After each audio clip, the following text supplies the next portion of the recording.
Philippe Carsanti nous a rejoint dans le studio. Bonsoir. Bonsoir Bernard. Philippe Carsanti, c'est vous, on le rappelle, mais je pense d'ailleurs qu'il n'y a même pas vraiment besoin de le rappeler sur cette antenne, c'est vous qui êtes à l'origine de toute la controverse avec Charles Anderlin concernant l'affaire, ce qu'on appelle maintenant l'affaire Aldoura. Il y a eu des procès, on se souvient, vous étiez venu même d'ailleurs le jour même de votre comment appelle-t-on ça, le jour où vous êtes passé devant la Cour de cassation. Un revers. Devant votre revers. C'est vrai.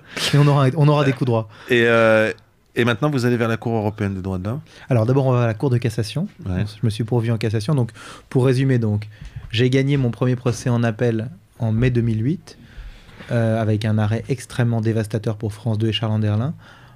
France 2 s'est pourvu en cassation.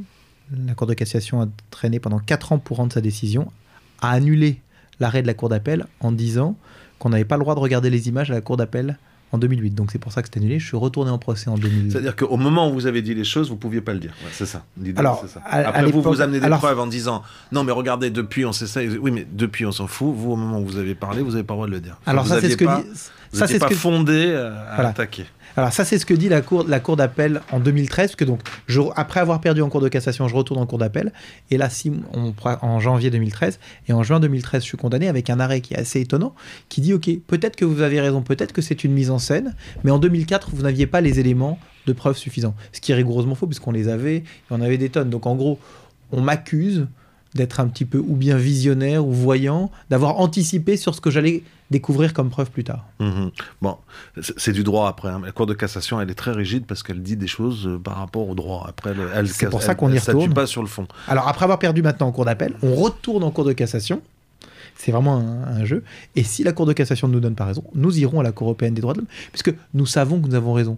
Il n'y a aucun doute que le reportage que France 2 a diffusé le 30 septembre 2000 était une pure et simple mise en scène. On a tous ces éléments de preuve, donc on ira jusqu'au bout.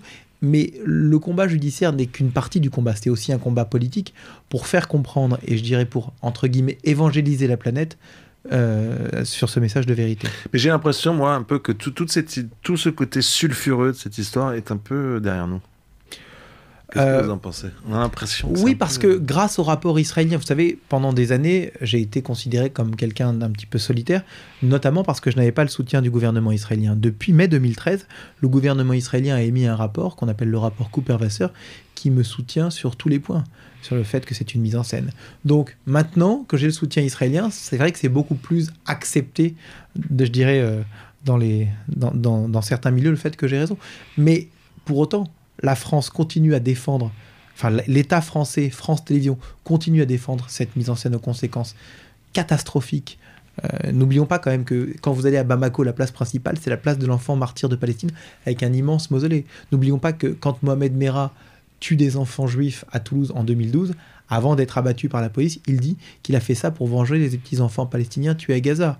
Et ses copains disent ensuite que c'est bien pour venger Mohamed Aldoura. Donc on a bien compris que cette image est dans l'imaginaire collectif, et c'est donc pour ça qu'on travaille. On travaille pour les livres d'histoire. Et là, j'insiste sur une chose très importante. Je rentre de Montréal, où j'ai fait une tournée de conférences. Après avoir fait la côte est américaine, je suis remonté à Montréal, et j'ai eu la grande satisfaction, parce que j'ai toujours dit, les gens riaient toujours quand je travaille pour les livres d'histoire, je travaille pour les livres d'histoire. Et ma grande satisfaction, ça a été de voir que le premier livre d'histoire du secondaire, donc de classe de terminale à Montréal, en français, c'est le premier livre dans lequel ça s'appelle les défis du XXIe siècle, et il y a une page entière qui explique l'affaire Aldoura, une manipulation médiatique, et c'est le premier avec un texte remarquable qui explique à quel point c'est une mise en scène. C'est le premier livre d'histoire qui corrige l'histoire, et c'est absolument fabuleux. Alors vous allez mais la Cour européenne des droits de l'homme, elle n'est pas contraignante? Attendez, ce sera. Ça dépendra de la Cour de cassation. C'est quand d'ailleurs, vous savez? Vous avez été convoqué déjà dans la Cour ou pas? Alors non, puisque vous savez, la Cour de cassation, c'est une procédure écrite. Donc on doit faire des écritures, on doit nous répondre, puis on doit re-répondre. La dernière fois, ça a pris 4 ans. Donc... Dites-moi franchement, ça vous plaît quelque part quand vous faites ça, ou bien c'est devenu une galère? Le mot galère, je ne l'emploie pas. Je pense qu'on a une responsabilité. Notre génération a une responsabilité. Au regard des la génération, elle ne le fait pas, ce que vous faites. Donc vous, quand vous êtes dans ce procès, je retourne pour la 3e fois dans la Cour de cassation. Oui, c'est ennuyeux. ça C'est prend du temps. ennuyeux ou c'est Ça coûte du temps. c'est votre truc, c'est votre mission? Non, je pense qu'on a tous à un moment donné des combats dans lesquels on est engagé. Je pense que c'est un combat extrêmement important, comme je le dis pour l'histoire, et donc je ne peux pas le laisser au milieu du gué. Donc je l'amènerai jusqu'au bout, et je parviendrai à la fin à ce que ce soit reconnu comme une pure et simple mise en scène. Et c'est une responsabilité. C'est aussi, vous savez, en m'invitant aujourd'hui, vous participez aussi au combat pour la vérité, puisque plus on diffusera de messages de vérité, plus la vérité gagnera du terrain. Au Canada, j'ai eu cette bonne surprise en arrivant à Montréal de voir ce livre d'histoire. Et ça marche comment? Ça marche par mon travail, par le travail d'autres personnes qui sont allées parler au Canada, qui sont allées expliquer cette affaire. Et donc, on est en train véritablement d'essaimer un message de vérité dans le monde entier. Alors, pareil, on va vous retrouver dans 2 conférences. Donc, vous êtes à Lyon lundi. Est-ce que je me trompe? Alors, tout à fait. Je suis à Lyon lundi à la Maison du Bnébrit, qui est 9 avenue Leclerc à Lyon. C'est une conférence audiovisuelle où je vais montrer les preuves donc, de l'affaire Loire. Donc, c'est lundi prochain, lundi 16 décembre. Et mardi, je fais une conférence à Neuilly, au centre communautaire Jérôme Cahen, qui est au 44 rue Jacques Dulude, qui est donc juste derrière la synagogue. Neuilly, c'est ma ville, donc pour moi, ça me fait très très plaisir. Mais il paraît qu'il y a Michel Alliot-Marie qui vient à Neuilly. Alors, vous parlez d'autre chose, vous parlez des élections municipales. Non, ça ne veut pas dire qu'elle est à votre conférence, mais il paraît qu'elle Alors, elle est la bienvenue si elle veut connaître un petit peu de choses vraies, puisqu'elle a travaillé au Quai d'Orsay. Oui, paraît-il qu'elle a l'intention de venir aux élections municipales face à notre équipe, donc, parce que moi je suis maire adjoint de la ville avec Jean-Christophe Romantin.